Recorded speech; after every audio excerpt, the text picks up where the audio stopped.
पर आज हमारे लिए इंडियन मार्केट्स कैसे क्यों पिक कर सकता है जियोपॉलिटिकल सिनेरियो को।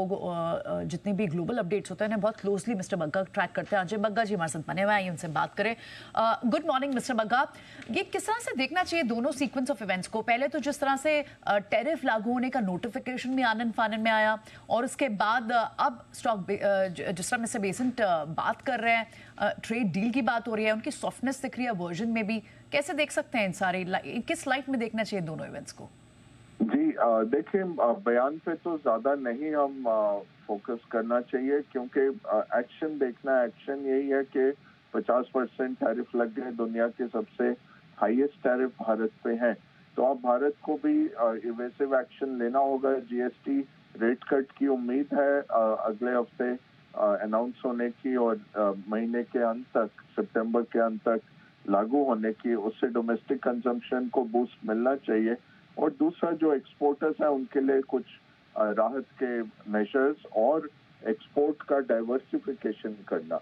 आई थिंक ये फोकस एरिया रहेगा सरकार का। टैरिफ का इम्पैक्ट जरूर है, बट ज्यादातर मार्केट ने पचा लिया है। जो सेंटिमेंटल इम्पैक्ट है आगे जाके, जो बयानबाजी अमेरिका से आएगी, वो थोड़ा और इसको बढ़ा सकता है। एफआई की बहुत भारी भरकम सेल हुई है इस हफ्ते में, और वो जारी है। इस साल का जो ट्रेंड है वो थोड़ा सा मार्केट को नीचे रख रहा है, बट डोमेस्टिक्स उसको एब्सॉर्ब कर रहे हैं। तो ओवरऑल फिर से अर्निंग्स की बात आ जाती है। अर्निंग्स बढ़ेंगे तो ये मार्केट बढ़ेगा। 12 महीने से अंडर परफॉर्मिंग मार्केट है, तो वो एक एंड स्टेट अब आ रही है मार्केट की, जब इतनी देर तक और इतना ज्यादा अंडर परफॉर्म करता है भारतीय मार्केट रिलेटिवली, वहां से अगले 12 महीने काफी अच्छे रहते हैं। तो वो कैटलिस्ट क्या आएगा वो अब देखना पड़ेगा। क्या ये जीएसटी कट कैटलिस्ट देता है, सरकार कुछ और स्टिमुलस लेके आती है, या आरबीआई का एक और कट आता है अक्टूबर दिसंबर में?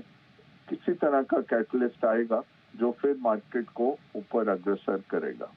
ऑलराइट मिस्टर बग्गा, बहुत ही अच्छा कि आपने कि आगे की फॉरवर्ड विजिबिलिटी भी बताई कि बड़े ट्रिगर्स क्या है जो बाजार यहाँ से आप देखेगा। लेकिन फिर से I wanted to ask you geopolitical scenario में कि इंडिया अब कितना स्ट्रॉन्ग दिखाई दे रहा है। भारत ने जिस तरह से अपना रुख रखा है, ट्रेड डील ना होने के बावजूद, अमेरिका के इतने बड़े टैरिफ लगाने के बावजूद, भारत का जो पक्ष है, भारत की जो स्टेटमेंट आई है, जिस तरह से हमारे पोलिटिकल लीडर्स ने इस पूरे मैटर को देखा है, इससे हम अब कितने स्ट्रॉन्ग दिखाई दे रहे हैं?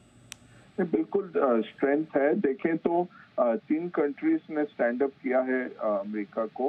ब्राजील हो गया, चाइना हो गया, और इंडिया हो गया। तो ग्लोबल साउथ की लीडरशिप के तौर पर भी भारत निकल उभर के आया है।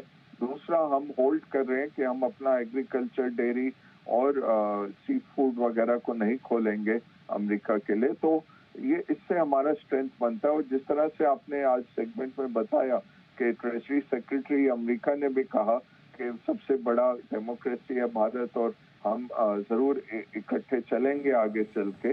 तो ये दिख रहा है कि अमेरिका भी कोशिश कर रहा है कि किस तरह से इससे निकला जाए और भारत के साथ नॉर्मलाइज किए जाए संबंध। एक बहुत बड़ा ये एक्शन लिया है अमेरिका ने 50% का, जी। जो एक मित्र देश पे नहीं करना चाहिए था।